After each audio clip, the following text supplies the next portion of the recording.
this computer. Okay. I think that's happening. Yes. All right. So thank you for joining for this evening of continuing education and learning.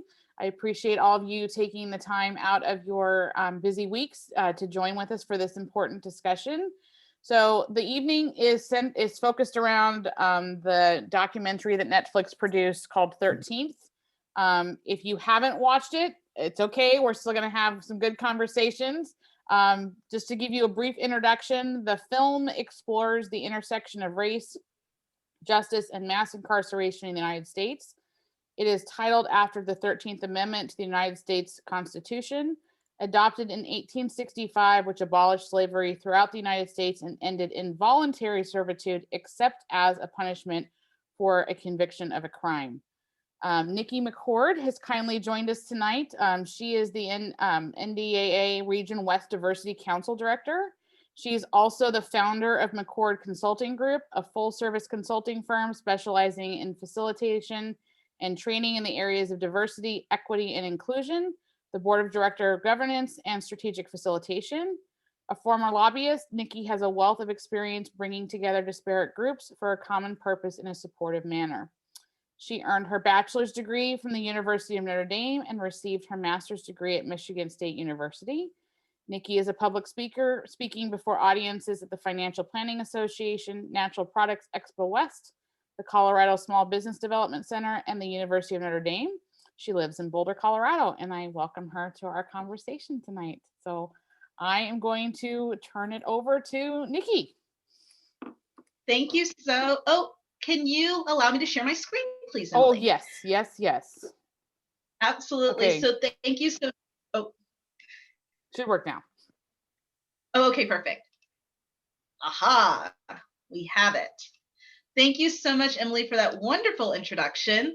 I am very happy to be with all of y'all this evening, and I am just going to jump right into things. Once I get all of I'm working with two screens here, so I've got to get everything situated on my screen. Okay, so again, as Emily said, my name is Nikki McCord. She gave a wonderful introduction, so I'm not going to repeat what she said. But if you want to find me on social media, I can be found at McCord Consult. So tonight we are going to have a discussion. I am not going to lecture. We are going to have an opportunity for us to all talk and explore things, ask questions, deepen our knowledge. This is going to be very interactive. And in virtual facilitation, I have a few norms. So number one is type R to raise your hand. So if you go into the chat box and type the letter R, that signals to me that you have a question or you have a comment or you want to interject. When I'm presenting, a lot of times I'm going with the flow and you may want to interrupt me. That's absolutely fine. Just type an R in the chat box and I can stop what I'm doing. I can look to see what you're asking, and then I can continue and answer your questions. I ask that you not type your questions in the chat box. The reason why I ask you not to type your questions or to have discussion in the chat box is because, number one, as I'm presenting, I may not be able to see it, and so I may miss what you're trying to say. And number two, other participants will be reading what's in the chat box and not really paying attention to what I'm saying. So if you just type the R, I'll know that you're raising your hand and I can stop in a natural stopping place. So we're going to try it now. If everybody wants to just type an R in the chat box so I know that you understand what we are doing. Where do I get the chat box?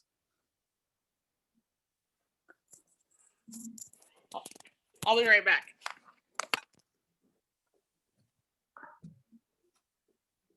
Excellent. Did you find it?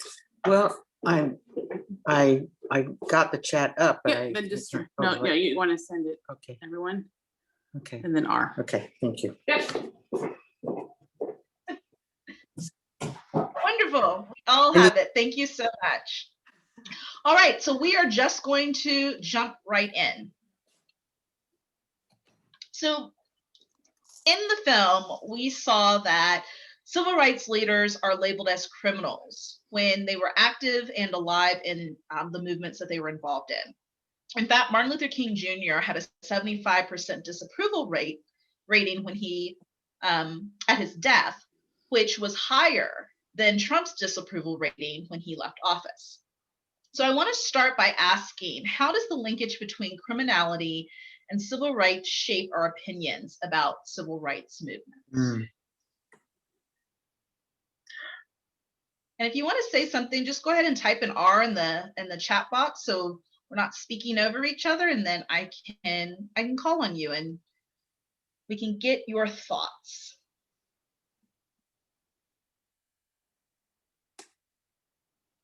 Emily.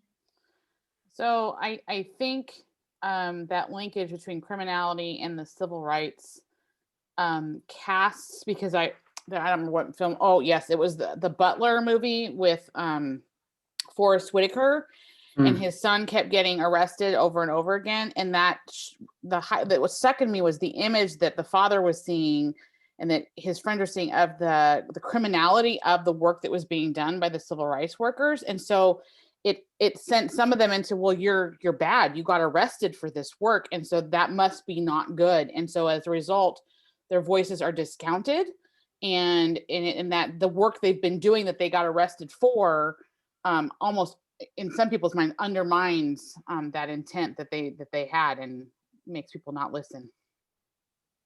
Absolutely. Yeah. Great insight, Emily. Carlos. Okay, I'm actually probably one of the very few people on this chat room who's old enough to remember the civil rights movement. What was going on? I was young, but seeing everything that was going on, and certainly in the 60s, when these people were getting arrested, certainly there was an attitude among people, well, that they're criminal. And if you understand what was going on in those days, now I was blessed in that I didn't have to go through the racial prejudice my parents had to go through, but I still saw a lot of it. And but there was an attitude, I believe, among the whites, that the fact that these people were getting thrown in prison and stuff validated their belief that what they were doing was criminal. I believe in recent times, Trump was trying to propagate that same message. You know, when the BLM movements this past summer were going on, and he was talking about law and order, and the message was, of course, they're criminal. The fact that they're protesting is criminal, and things like this. But yeah, I do remember that those kinds of things actually reinforce to your enemy that what you're doing is criminal. And yeah, that's a really good insight. Absolutely. Shuey. Hi. The way I see the accusation that's kind of lobbed at protesters or people who are working towards civil rights is that when you accuse a movement or protesters of being criminals or being engaged in criminal acts, you kind of taint the entire movement, and that helps to delegitimize the, in the minds of, I think, people who are either uneducated about the issue or on the fence, or just kind of like tangentially aware of it, but not understanding kind of the full purpose behind what could be termed civil disruption. It kind of is a shorthand way of kind of delegitimizing everything and saying, well, okay, what the protesters claim is happening is either false or wrong, or their reaction to it is an overreaction. So you can kind of sweep it away or distract from the core reasons it's happening. And I think you see this, for example, during the protests last year in various cities, where protesters were termed rioters. You know, with the, I'm sorry, there was a needy cat next to me. But with the implication that, you know, their acts are criminal, therefore their voice doesn't need to be heard, or it doesn't matter what they're saying because they're going about it the wrong way, or they're causing more harm to society as a whole than they are in bringing attention to it. So, you know, the whole idea of kind of tainting the whole movement, especially for people who are unversed in why the protests are happening, it's easy to have them approach things with a black and white kind of sort of mindset of either it's wrong or right, and the authorities are saying that they're doing it wrong, or that there's something procedurally wrong with it. You know, they're going about it the wrong way, therefore it's invalid to begin with. You know, they're not doing it the right way, they're not protesting the right way, or they're not approaching it in a way that is non-violent or is appropriate, so we don't have to hear their voices. Exactly, and what you guys have said is absolutely on point. It's really the delegitimization of the movement because people are not following the laws that are written that are oppressing the people who are protesting against those laws. So we're creating this circle of people are protesting unjust laws, and they're also being labeled as criminals because they're leading up to those unjust laws. So again, we're going to go through, we have 4 more discussion questions that we're going to go through. And these are just ideas for you to think about how the film links what happened in the past with what's currently happening, going on as well. Just kind of food for thought. And I see that Glenn has joined us. Thank you so much for joining us, Glenn. If you do have the ability to turn on your camera, please do, because this is actually going to be a discussion. I'm actually not going to be lecturing a lot. So if you're in a position where you can do that, we invite you to join us on camera as well. And if you have a question or you want to make a comment, just put an R in the chat box and I can recognize you as we go through our session. So thank you, 3, for opening us up and giving us a little bit of insight there.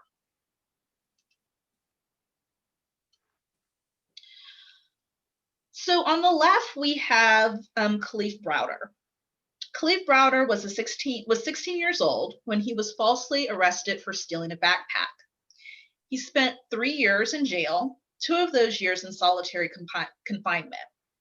He was released from prison, and 2 years after being released from prison, he took his own life. On the right, we have Kyle Rittenhouse. When Kyle Rittenhouse was 17 years old, his mother drove him from Illinois to Wisconsin with an AR-15, where he killed 2 people and injured another at a Black Lives Matter protest. Rittenhouse was released from jail on a $2 million bail. The underage Rittenhouse was photographed drinking beers in a bar and posing for pictures in February of this year, violating the conditions of his bail. After being unable to locate Rittenhouse, as he had moved from the address provided to the court without updating the court, prosecutors asked that Rittenhouse be arrested and his bond increased. A judge denied the prosecutor's request, and Rittenhouse is currently free, as we speak, on bond awaiting trial. So drawing from what you learned from the film, why do you think Khalif Browder is dead and Kyle Rittenhouse is not even behind bars? So we're going to start with the first part of that question. So drawing from what you learned from the film, why do you think Khalif Browder is dead and Kyle Rittenhouse is not even behind bars?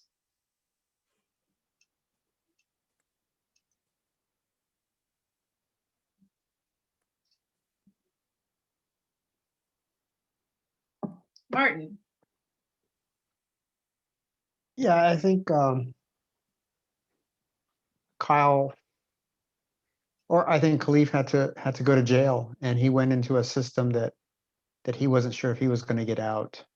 And he was treated very poorly and broken down, treated like a subhuman.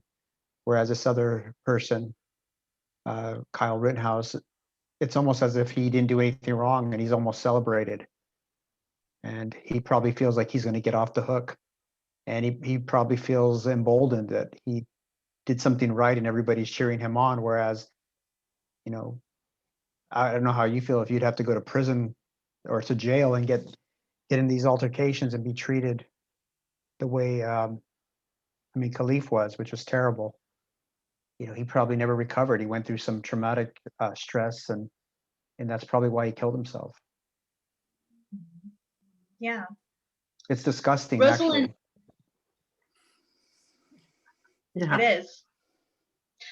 Rosalind, thank you so much for joining us. If you'd like to answer a question or give a response, please press R. It puts the R in the chat box, and then I can call on you and recognize you. So thank you so much for being here. Eileen, yes. I was so sad as I got to that part in the story of Khalif Browder. He was imprisoned with no, none of his rights were adhered to. His right to a quick and fair trial, to know what his accusation really was. I mean, none of these things were done for him. Equally, none of these things, well, no, they were done for Kyle Rittenhouse. And it's like, okay, if we follow all the rules, then we can still get away with it. And I just, it's, the injustice of it is something that just makes me sad and feel even more impotent every time I watch these kinds of things. It's, bullies have always been able to get away with crap. It's what they do really well. And when they're finally confronted, if they're ever finally confronted, they just wimp out because they're not brave people. And this young man, Khalif Browder, was tremendously brave in his standing for the truth, which was he had done nothing. He was accused falsely. He knew he had done nothing, and he refused to give in to their manipulations. And yet it resulted in his well, he was finally released after 3 years of illegally being imprisoned, but that wasn't ever addressed. Nobody ever sued that system for keeping him from advancing his life for those 3 years. The imbalance of the injustice is just overwhelming to me. And It really is. And I think we can, oh, go ahead, I'm sorry. no, it's okay. I'm finished. It's overwhelming. It's just, and very sad. It is overwhelming. And that's exactly why I put the two pictures up there, to see that we have two very different criminal justice systems. So let's think about the next part of that question. Should we treat all suspects like Khalif Browder or Kyle Rittenhouse?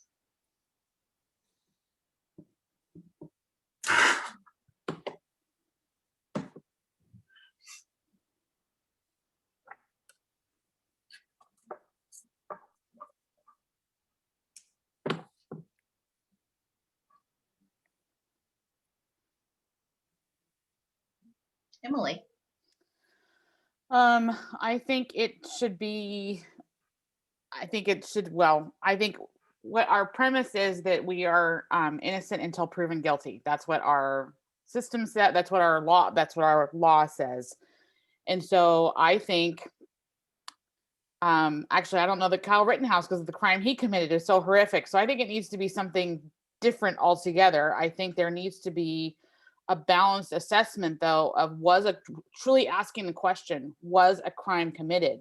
And if yes, then what's that path that should be taken to follow?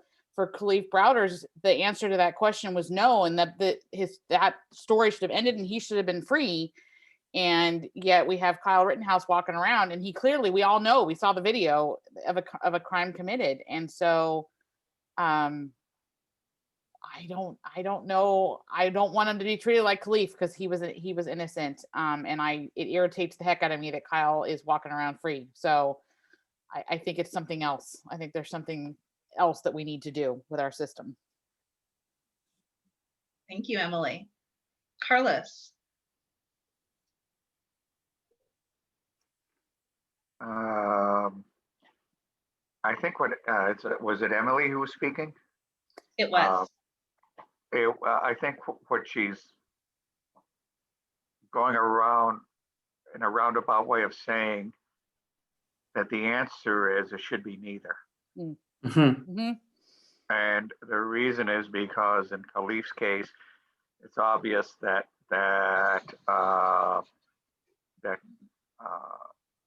the legal system went exactly the wrong way in one direction. And in Kyle Rittenhouse, I don't know if people don't remember this, but he was on a $2 million bail, I think it was. Mhm. And a right-wing extremist group paid for the bail, which is why he got out. So do remember that's a large bail. Really meant to say, we doubt you're going to, we doubt that you're that you could pay for it, and then he didn't have to. But having said that, that's also, of course, the legal system and our culture going in the opposite direction. What I believe must be done is that people are treated fairly and within the law, and that how they're treated should be done within the rules that are given by the law. So one of the things go ahead, Carlos. I'm sorry. Please go ahead. I'm so sorry. That's the beauty of all these Zoom presentations, right? Yeah. So this is not for you to answer at this time, Carlos. But one of the things that I want you to think about in terms of your answer is, people should be treated fairly in terms of the law. I think you can argue that both of them have been treated fairly in terms of the law. Khalif was accused of a crime. The law says that if you cannot pay your bail, you have to stay in jail. That's what the law says. Kyle Rittenhouse, his bail was paid. Now he's free. So in essence, one can argue that the law was being followed in both cases.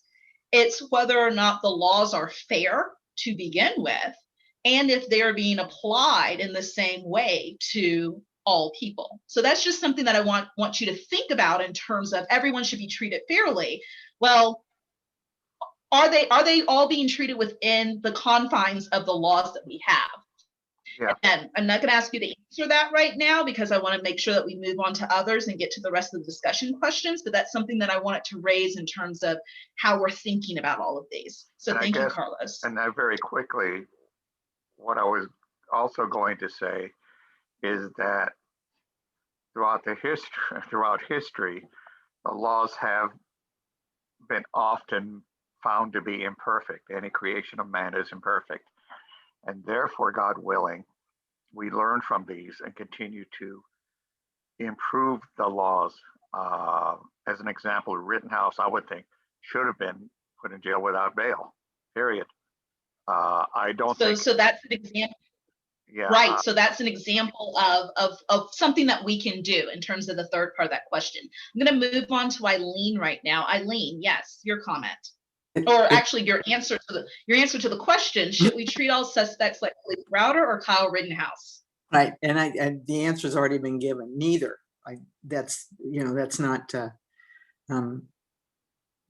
neither one. It's just I begin to feel like I've lived in happily ever after land, for much of my life. The assumption I had was that, well, no, that's not true. I remember, Carlos, I do remember watching this in my high school years, watching the civil rights movement play out, mostly on TV. I was not involved. I knew only 2 people of color in my entire school growing up, and none, no, that's not true, I'm sorry, but only two young women of color in the all-girls school that I went to. And I couldn't imagine what it was like for them. Even then, I wondered what it was like for them to be in the middle of a bunch of all of us. But as I have watched the news over the years and realized that the system that I thought as a child was a protective one for me, that it wasn't protective. I was protected, but that there were so But many. not everybody else was. Right. Right. And Exactly. Yeah. No, I don't want either one of these things happening. but I don't know how you change that system. I don't know what specific things we need to say.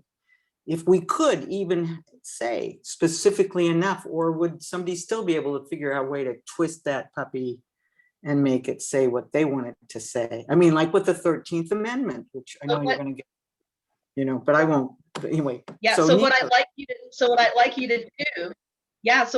to do as we go through is listen to the comments that people have, because I'm actually going to ask you, that's my very last question. What are you going to do? So I'm letting you know right now that as we go through this discussion, that's where we're going to end. Glenn, before I get to you, I'm going to say hello to Gloria. Thank you so much for joining us, Gloria. This is going to be a discussion. So Gloria, if you have the ability to turn on your camera, I invite you to. If not, I completely understand. And if you'd like to answer a question or add a comment, just press an R in the chat box and then I'll recognize you. So thank you so much for being here, Gloria.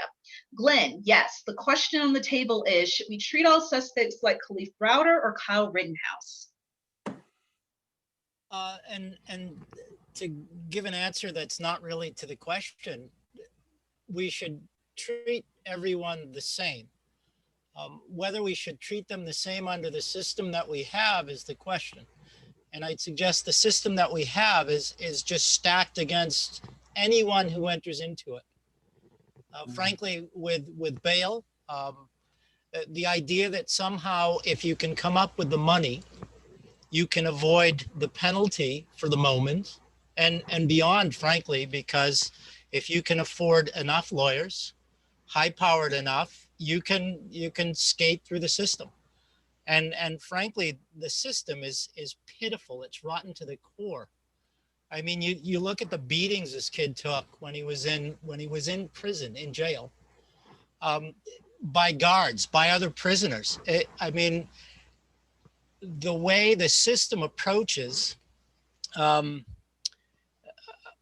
punishment as opposed to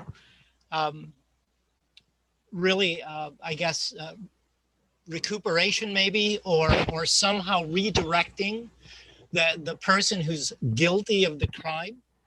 I mean, it's so primitive in this country. It's unbelievable to me at times. The things I see, and I've seen this Netflix film. I saw another one called Jailbirds about young women in jail here in Sacramento, where I live. And you can see how wrong it is, but you can also see why people end up in these situations.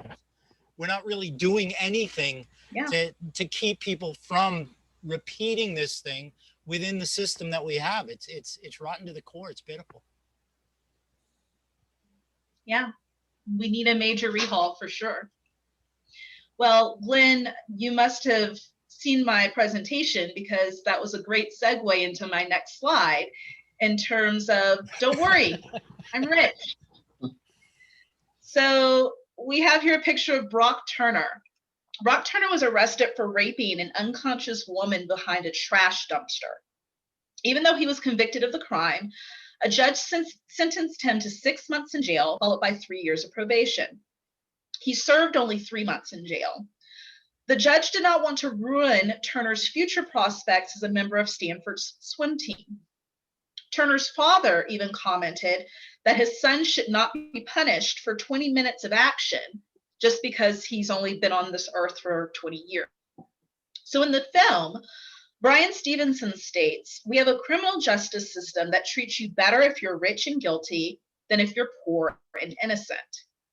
What's your response to this statement? Are there other examples that you can think of that support Stevenson's statement?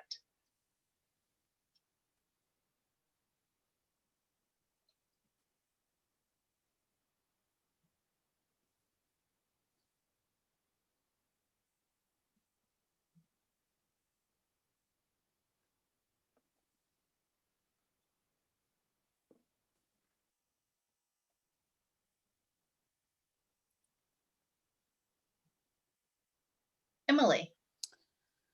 So this quote resonated with me when I was listening to the video again, and what it brought back the memory early on in the 13th documentary. They share the story of a young woman who was a mule. She was carrying the drugs. She wasn't using, she wasn't selling. She was a mule, and she got arrested. And because of the amount of drugs she had, they threw the full weight of the law at her, and it became a felony, and didn't the mandatory sentencing came into play. And that was one that when he said this, I thought immediately of her story.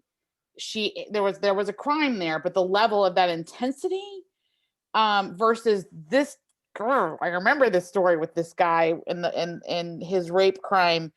And that's, yes, because he had money behind him and all these people of influence who were advocating on his behalf. And this young woman had no one who could do that for her. Went through the whole thing. And then also too, Khalif's story, right? He was innocent and he couldn't make that bail. And so he got to sit in prison. And then that totally impacted his life dramatically. And again, no one, not that saying that money pile to advocate on his behalf. And yeah, I think those are just a couple that I know of. And I'm sure based on the numbers of men and women in prison today, we know there's so many more that are untold stories. Absolutely. Yeah. Chewy.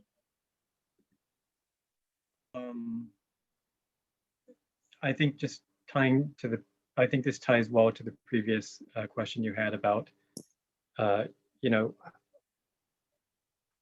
whether or not those two cases with Khalif Browder and Kyle Rittenhouse, whether either of those cases should have been treated that way. I think that's indicative of the fact that, as Glenn mentioned, the system, I think our criminal justice system is built with discretion of the officials within it there to kind of move the dial a little bit depending on each particular case, right? Because whether there may be mitigating factors. So whether it's the prosecutor or the judge, they have some discretion. And when it's inflexible, for example, with mandatory minimums, you do get cases where there's a miscarriage of justice. I think that the problem is that even though there should be discretion, so that, for example, those who are innocent and poor, the discretion can work in their favor, unfortunately, it goes the other way. So if you are rich and guilty, and you have the advantages of privilege within your society, the discretion moves in your favor. Whereas if you're, for example, a minority and poor, you have all these social effects, which I think are reflective of our society at large. For example, the adultification of teenagers, like 17, 18-year-old men, boys and girls who are treated as adults. And Chewy, I want to interject right there for 1 second, if you don't mind. Please. When you said the criminality of children, remember Khalif was 16 when he was arrested, and Kyle was 17 when he was arrested. But I always think about what I hear in the news and how these two people who are basically the same age are treated so differently. So I apologize for interrupting you, but I just wanted to mention that as well. So please continue, Chewy. That's exactly what I was thinking. I mean, we're talking about a system, right? And the system, ideally, justice is supposed to be blind to your privileges, blind to your wealth. Everyone's kind of equal under the law. In reality, we know that this isn't true. I mean, there are so many cases where minorities and the poor are treated much more harshly, where children are prosecuted as adults. Very recently, I think a day or two ago, I just saw a case. I believe this was in Phoenix or somewhere else. I read two different articles on this one teenage boy, I think, he was an 18-year-old who was jaywalking, and two cops arrested him and charged him. And in one article, it was an 18-year-old man or an 18-year-old male was caught jaywalking, and the other article said an 18-year-old teen walking from school to his house. I think his house was two or three houses away, and he was seen as suspicious. Someone called it in, and these two police officers stopped him and tried. And when he was just telling them, oh no, he was walking from his job at Walmart to his house, and he was stopped because he was suspicious. And he kept telling them that he's going home. He's only a few houses down, and he was asking why they were harassing him, and he was charged with disobeying a lawful order and resisting arrest when he tried to explain that he hadn't done anything wrong. And right. In this case, sorry, go ahead.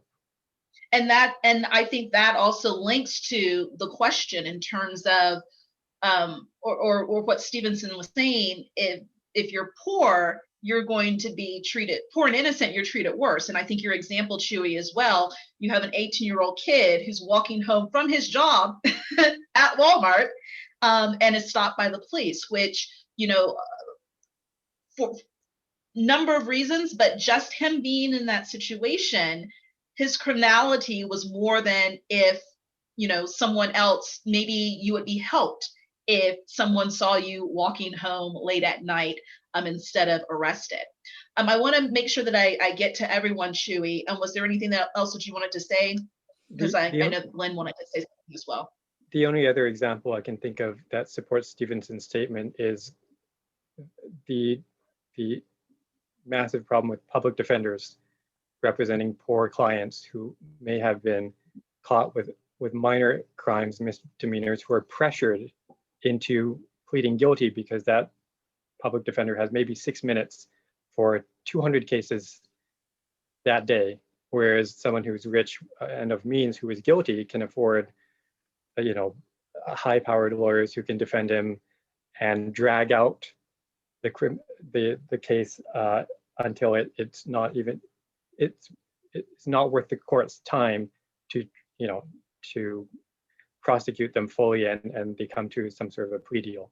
So being pressured into a plea deal to plead guilty when you're innocent versus being able to defend yourself when you are guilty. Absolutely. Yeah. Thank you, Chewy. Glenn. Yeah, to tag on a little bit to one of Chewy's points, I mean, the system seems to incentivize that whole overcharging of anyone's discretion. It brings them, it brings the so-called criminal into the system. Once it's in the system, you've got a better excuse to still support the idea that you need so many police and such a police force because, well, look, we've got all these criminals.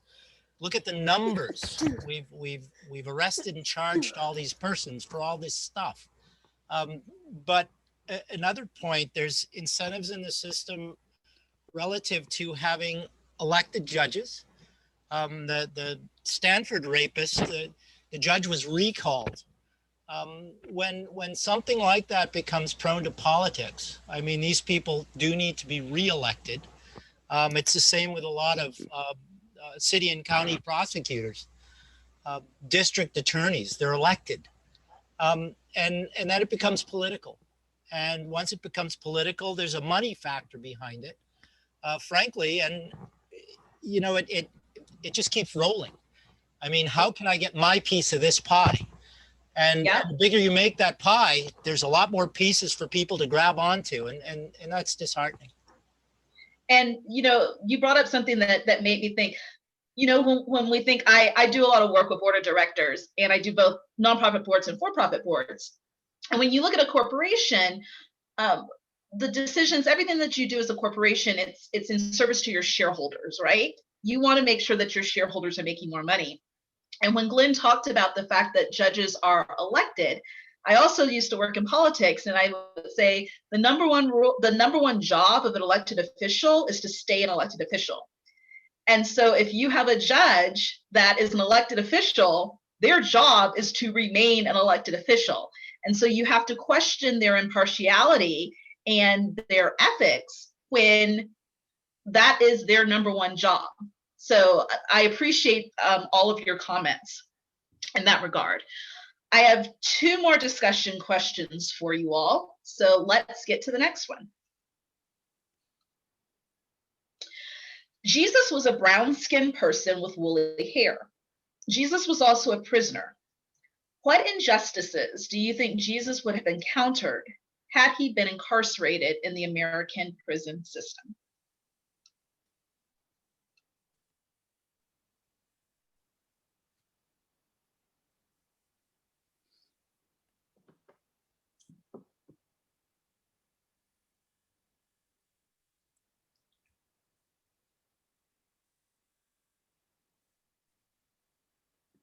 Emily. I think he would have, because he would have fallen into the category of poor. So if he was accused of a crime, he wouldn't have had money to find the bail. And I think given the fact that he came bearing a message that others didn't want to hear. So in that regard, civil rights, in some sense, there was a message that he was bringing that others didn't want to hear, and he didn't fit what the majority thought was the right thing. I think he would have sat in prison and been part of those numbers that we see growing every day. Wow, that's kind of powerful to think about, right? Mm-hmm. Rosalind.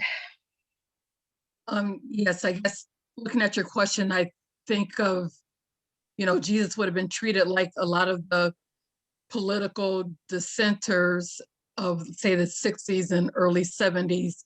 He might have got treated like Huey Newton, or those people that were really influential against the government workings.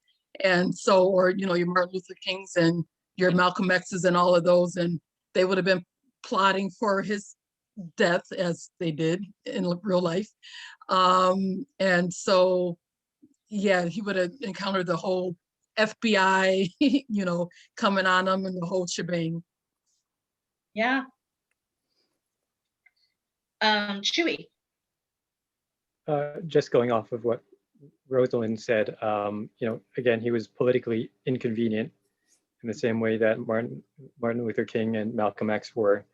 And so he was, even though he was innocent, he was harshly punished. And, I think going off of the biblical account, Pontius Pilate thought scourging him would be sufficient to kind of Peace, masses. to satisfy the political elites that were kind of arrayed against him. But I think another kind of interesting reflection of our current criminal justice system is he was executed innocent.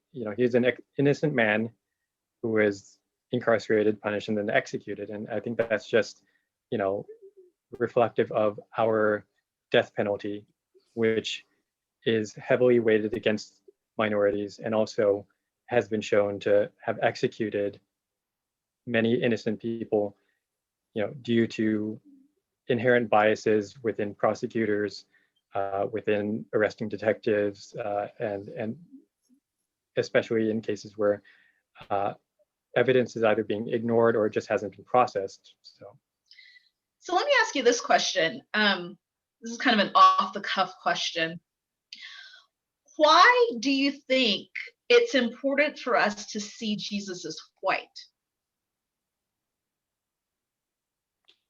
So if we're thinking about criminal justice, and we're thinking about, and just in terms of this film, in the 13th film, why is it important for us to see Jesus as white instead of as a brown-skinned, woolly-haired person in terms of criminal justice specifically?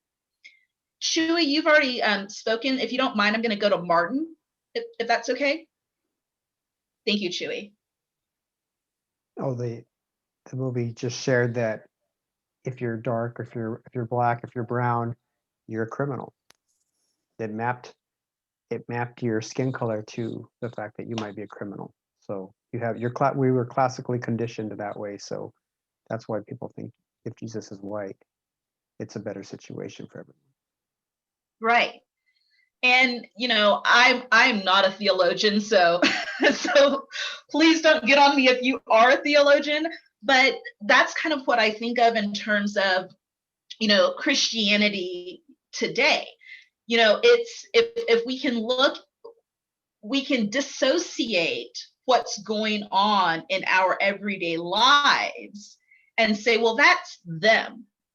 And just by looking at the image of Jesus, we don't always necessarily make the connection that Jesus could have possibly been treated like Khalif Browder, for instance.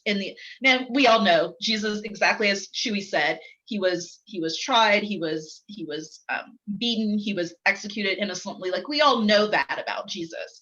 But when we start to think about how brown and black and poor people are treated in the American criminal justice system, we can start to draw that comparison of, my goodness, this is how Jesus was treated. And we all get up in arms when we think, oh my goodness, how could they dare treat Jesus like that? He was just bringing the word. He was not guilty of any crimes. But yet some of us as Christians can't make that connection to our current situation that's going on because of the images that we see. I want to push you guys a little bit more, because I don't know if anyone has really answered the question that I've posed to you. And the question is, what injustices do you think Jesus would have encountered had he been incarcerated in the American prison system? So we all know what Jesus went through before he was executed. What I want us to do is start thinking about, what are some of the injustices that Jesus would have endured if he was incarcerated in 2021. Chewy, I'm going to go back to you because I skipped you the last time. So Chewy, I'm going to go back to you. Okay. I'll just keep my answer short. Just from speaking with people who have been incarcerated, when you're given a sentence, your sentence is your punishment. You're being deprived of your freedom and liberty, and you have to live according to someone else's schedule. That's your punishment. That's the legal punishment. But within the system, there's a whole host of other ways that they can punish you. That the system itself can be punitive.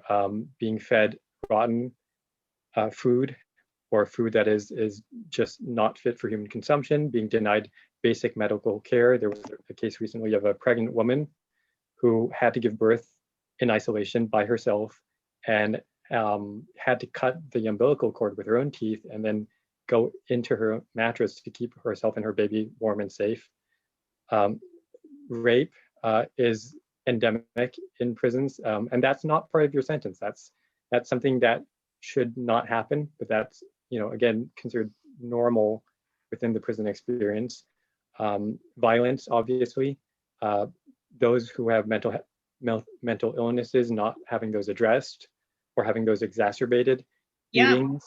beatings and rapes by prison guards. I mean, there's a whole host of things, but I'll just stop there. Whole host of things. Absolutely.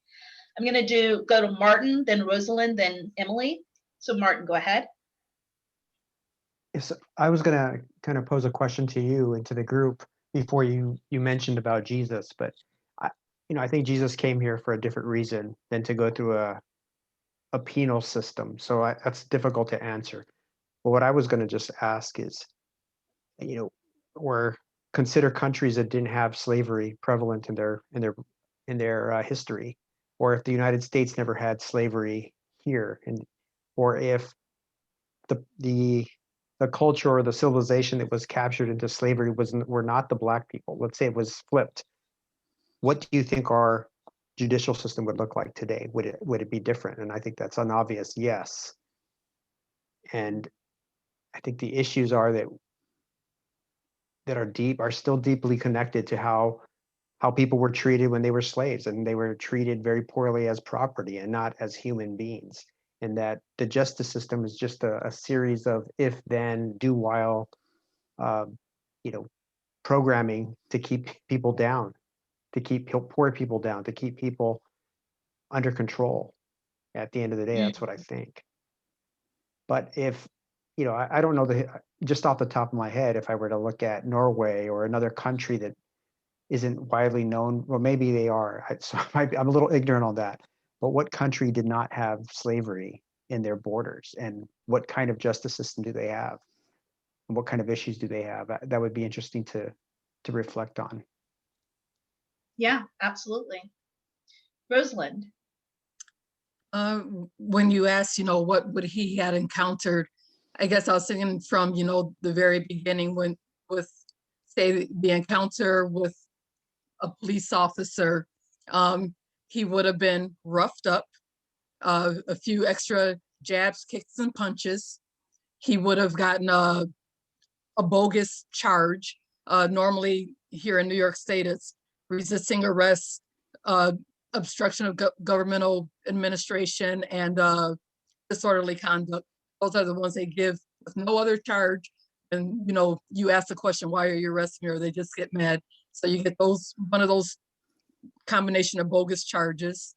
And then we'll go into jail and have some kind of bail, which until just recently here, if you can't pay it, you're stuck, like Khalif was.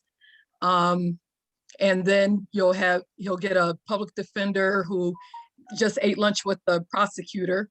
And and they might have even discussed a little charge, but he's going to be pressured to plead guilty, and lose a lot of rights there, get over sentenced, and then all the things that Chewy mentioned that happen once you're incarcerated, and so yeah, just a whole host of things that happen when people of color get arrested here in the US. Yeah. As I'm hearing you guys give your answers, I have this weird thought that comes over my head. It's like, I don't understand how we can say that all of this was not okay for Jesus, but it's okay for Americans. I don't know. That just came to my mind as I listened to what you all were saying. Emily.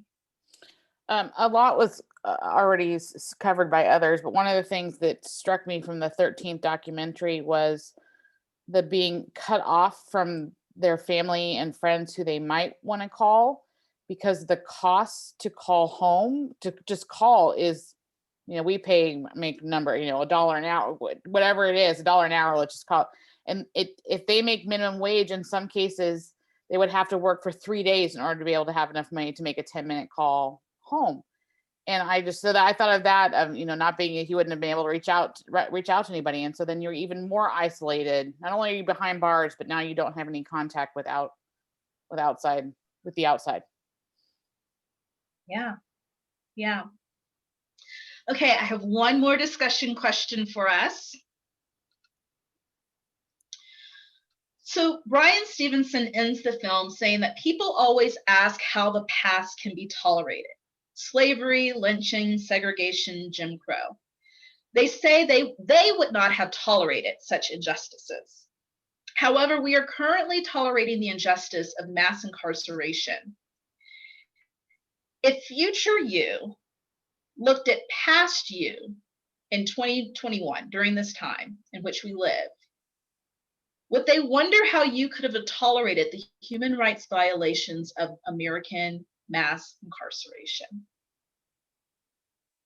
So we're getting in a time machine. We're in the future. We're in 2041. And 2041 us looks back at 2021 us. Are we going to say, oh my gosh, I don't know how 2021 me could have tolerated slavery, lynching, segregation, Jim Crow, mass incarceration?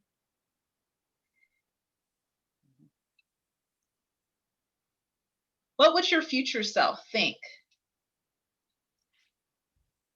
about this system that we're currently tolerating?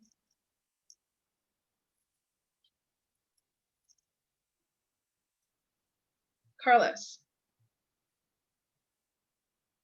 Oh, you're on mute, Carlos. Okay. Go ahead. I would pray that we would look at 2021 the way we in 2021 look at 1860. So I'm going to interrupt you for a second, Carlos. The question was not how we would look. The question is how you, this is a personal question. How are you, how is your future self going to view 2021, Carlos? I hate to say it, but I think the answer is the same. I'm not, slavery existed, what 300-400 years.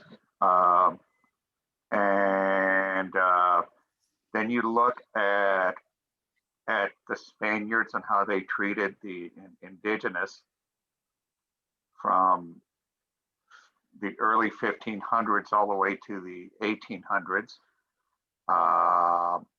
And we look at I look at many things that we've seen in the past and say just what this statement is. How could this have happened? I would like to think that if I were 100 years in the future, I would like to think, but I'm not convinced that, I would like to think that I would see this at what's going on here as a bunch of injustices, but it's much more than just incarceration. But what we're doing is talking about mass incarceration. Yes, so one of the things that I do as a facilitator, and people don't like it, is I want to make sure that we focus ourselves, because it's very easy to start talking about other things. So the conversation is about mass incarceration. Yes, and I think we all know that the United States has by far and away the most incarceration in the world, and I think per capita, and what I see is that it really hasn't fixed anything. There's still a lot of crime. So incarceration in and of itself is not has not solved the problem.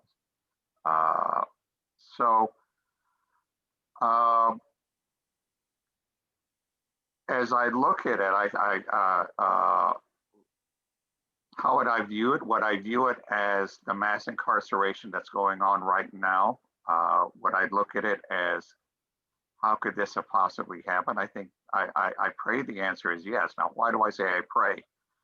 Because when I say that, I would look, the future Carlos would look back and say how bad mass incarceration is.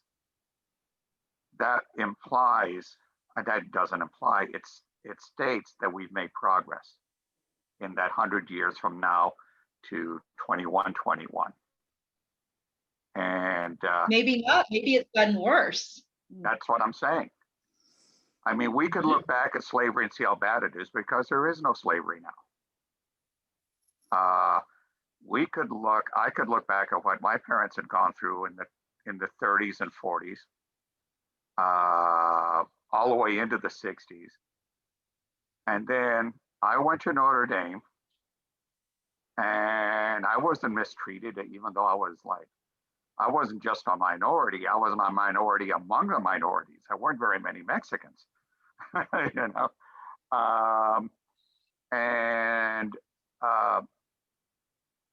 So my answer is, I pray that we have made so much progress that I could look back and say how bad 2021 is.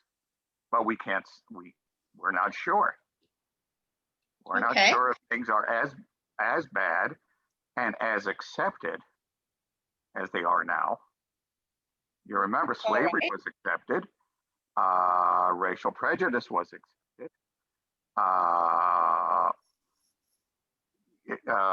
Exactly. And so many, so you see, the point is, I can't say that 100 years from now, I'll look back and say everything was, how bad everything was. But I pray that it is that way, because that means that we've made Okay.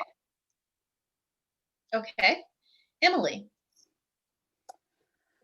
So, in looking back in the past, I would have two thoughts to myself. One would be, how come you didn't notice this before you started doing the learning that I've been doing for the last, sorry, just a minute, somebody said admit, for the last several months. Why did it take me so long? And the other piece would be, what did you do? Did you continue to tolerate? That's the future that I hope that it looks at 2021 as the year I turned. There's a pivot point, that I learned about it, and then I began to do something about it. That would be what I would hope, that I would look back, and not wonder about myself, but know there had been a turning point. Thank you, Emily. Miss Gloria. Hi, excuse me. I think I would hope that I would look back and say that things are better, or yes, that things are better, but I also tried to make things better. I'm hoping I would look back and would have been one of those pioneers that was trying to make things better. I mean, even through slavery, we had Frederick Douglass and, you know, some of the others that were trying to do better, and all the way up to, you know, from Martin Luther King to John Lewis. They were always trying to make the past or make the future better, or even the present better. And that I'm hoping that I can do something now where I can look back and say, I really tried. And then I had people, the younger ones, pick up the torch and continue to carry it. Excellent. Thank you for that. You're welcome. Glenn. Yeah, in these discussions, everybody saying great things, and everyone here is hopeful. It shows because we've all showed up. But when I come back and read the question, the short answer, I guess, is yes. Would they wonder how you could have tolerated the human rights violations? I'd hope that they'd wonder how we tolerate this. Did you say they, or did you say I? The question is they. And the thing is, well, it future you. So yeah. What I'm asking, it's a very personal question. So will future you. So the they is actually modifying what future you wonder how present you could have tolerated the human rights violation. The simple answer is yes. And the thing is, I mean, we're all very hopeful that it gets better. I guess I'm not that hopeful. You'd have to go into, you know, Lightspeed and Star Trek or something, maybe to get to a point where this sort of a condition would no longer exist. But that said, I question it now, and I hope that I'll continue to question, why is this the way it is? How can it be improved, and keep speaking up to that end? Thank you, Glenn. So I'm going to speak, and then I'm going to close us out. Go ahead, Rosalind. Oh, yeah, sorry, my internet went down, came back in. But my future, say 20 years from now, me will definitely, I'm sure, be glad I did speak up, because I'm out here fighting this fight every day for a lot of people. So the whole gradual redress of this drives me nuts. It's like, it's wrong, fix it. That part of the 13th Amendment that allows this loophole is wrong, eradicate it like now, like yesterday. So, eventually by and by, I have no tolerance for it. And so, and, a lot of the systems, I'm really about upending and dismantling poor laws, policies, and systems. And so I do that a lot here locally. And, we talk about mass incarceration, but on top of that, that mass incarceration also leads to mass deportation in an even more racist system than our criminal justice system, in which people have no idea really how the immigration system works. But if you think the criminal justice system is broken, you've seen nothing until you really actually understand the immigration system, and there is no come over the right way. And, there was so much inequity on, and how Europeans got to come into the country compared to how everyone else had to come into the country. So, and then how easily we use, a misdemeanor to deport people. And literally, people say with DACA, soon as you get arrested without any, for your arraignments or anything, soon as you get arrested, you lose your DACA. People don't understand that. And so then you've gone from criminal to immigration, and this whole host of the government coming down on you. So yeah, so I mean, I'm speaking out all the time, and not just speaking up, but really trying to get people to really understand what these laws and systems are doing and getting rid of it. So, I mean, we should be, getting our federal politicians to vote to get that removed from, that amendment removed, or not amendment removed, but get that modified and get that clause out of there. So, I mean, we can say, we hate it. You want to deal, and we know the whole criminal justice system is really about money. And it's like, and you take that out, that'll help, the Senate de-incentivize, that. And so, yeah, there's a lot we should be doing, and the gradual, should have been done yesterday. Yeah, and the reason, thank you so much, Rosalind, for that comment. The reason why I end with this question, and I'm very specific in asking, what are you, how is future you going to look at past you, is because, so I do DEI work. That's how I make money. And one of the things that I've witnessed, especially since June of 2020, is this desire to learn and to take in information. And my question to folks after they take in information is, what are you going to do with that information now that you have it? And that's not to say that your activism should look any particular way. Maybe this isn't your issue. Maybe after watching 13th, you say, man, this is terrible. Things should change. But maybe this isn't your issue that you're going to activate on. But I encourage you that as you do your learning, as you do your reading, you have a point at some point in your life where you say, I'm going to do something. So something is writing a letter to your congressman. Something is marching in the streets. Something is telling someone else, educating someone else about this issue. Something can take shape and form in a variety of ways. It's not my job to tell you what you should be doing, but my job is to inspire you to action. And that's exactly why I asked the questions that I asked tonight, so that we can see some of the disparities that exist. We can make the connection to our Notre Dame family and our Christian upbringing of how are we as Christians going to look at this issue, seeing now, making the connection that our Savior went through something very similar. Something that also struck me, and I don't think we have time for this question, but it was something that I wanted to ask as well. Actually, before I get to the question, Carlos, one of the things that you talked about before we got started, before we came, was writing letters to inmates, and you were talking about how inmates really appreciate the fact that they have this connection to the outside world.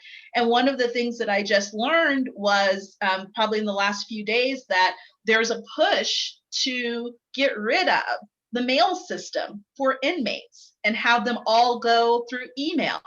And inmates actually have to pay for their email systems. So I'm not trying to put you on the spot, Carlos, but this is what our education brings us. We start seeing these connections into what we consume in terms of the media and what's impacting our work every day.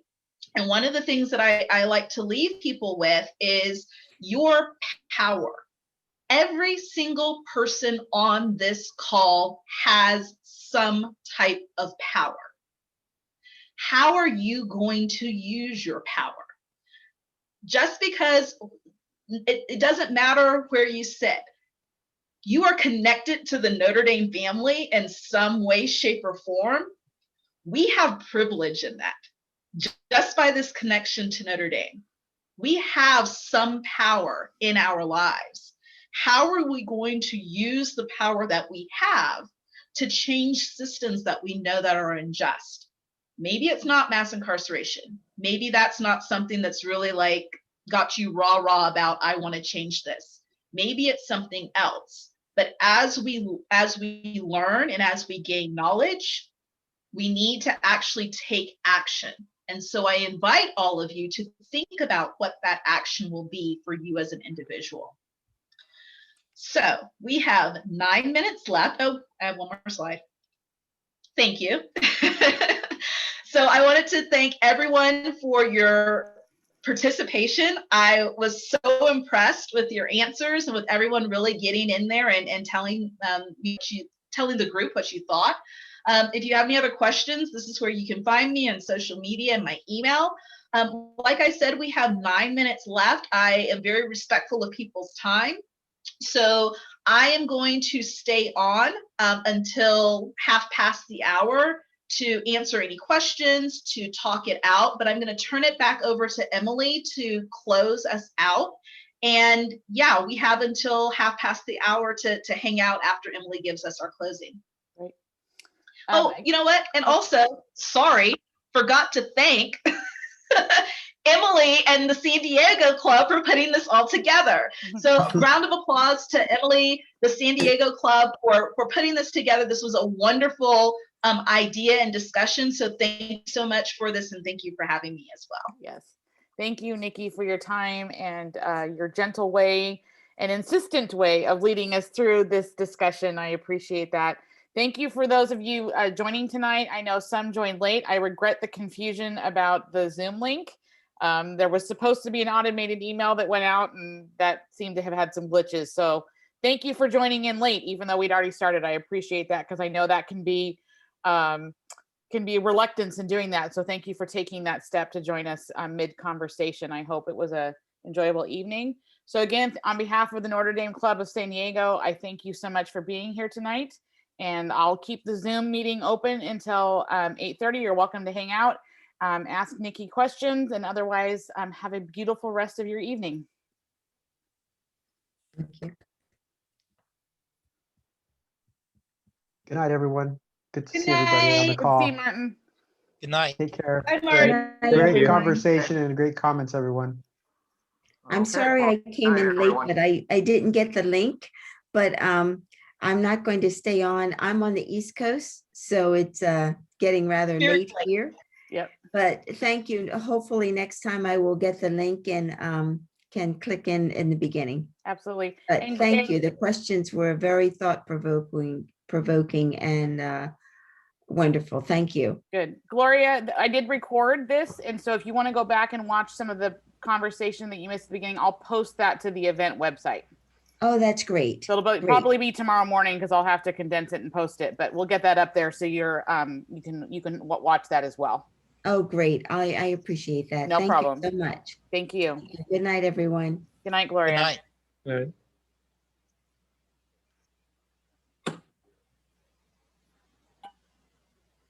Yeah, I thought the question regarding injustices with Jesus in our current system was an interesting one, because I also began to think of the flip side of that relative to gang culture and where Jesus came from. Frankly, he might have been a powerhouse in jail because of his connections and the way he operated. That said, that's a pretty poor comment on the current system that we have as well. That it can be misused in ways that we're not accomplishing anything by sending people into jail in a manner of mass incarceration. I mean, the gang structure in jails it's frightening. I like to think of Jesus as a gang leader. I guess I have a different perspective in terms of gangs, in terms of creating community and support. I think that our language often creates these, I don't know if that's binaries, but it creates like an us versus them. A lot of people say police unions are gangs. Yeah. Because of the way that the systems are set up, the way that they assist each other, they help each other out. And so I'm always interested in how we use language for different individuals in different situations. Yeah, I don't have a lot of like connection or experience with gangs, but from what I understand, yeah, Jesus was a gang leader. But how do we use that language? We can also use that language in a positive way, right? Right. Well, I mean, he gathered a group of 12 guys. Right. And it really depends on the focus. I mean, historically, there have been gangs that have been, community organizers, community leaders. And that's a good thing. But it just in the thinking, who was calling it? Well, I was entertained by that thought when the question came up, sort of the flip side of that. Yeah, absolutely. And I always try to think about who is using the language as well. Like, who is calling it a gang? Someone could call the Black Panthers a gang. It's on my mind because it's the next session that I'm doing at 9 a.m. in the morning, but I'm talking about food justice tomorrow morning. And we're gonna talk about the Black Panthers. And some people may say the Black Panthers were a gang. Others may say the Black Panthers were providing food, medical support, and legal advice to those who were poor in their neighborhoods. So I always like to examine who is using language and how that language is being used. Yeah. I think that goes to the point of,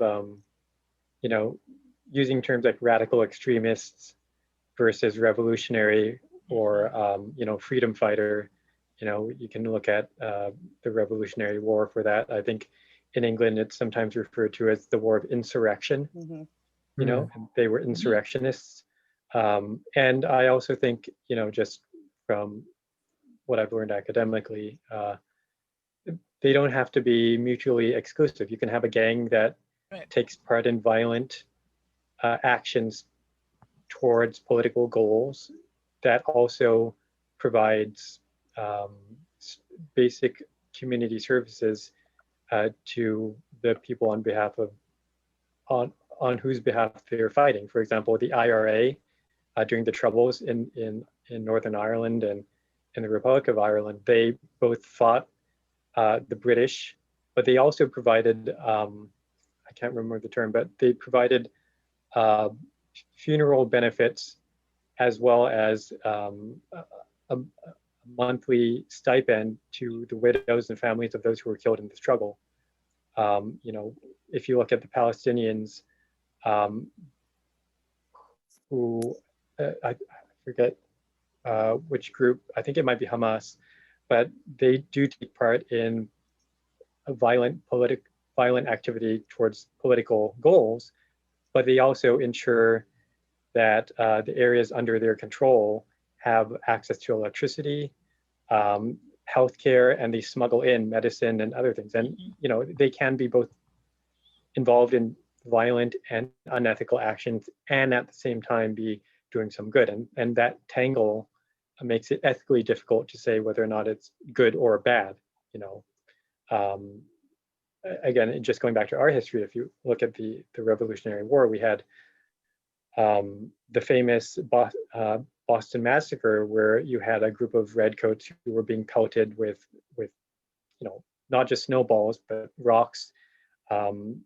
They were being physically attacked.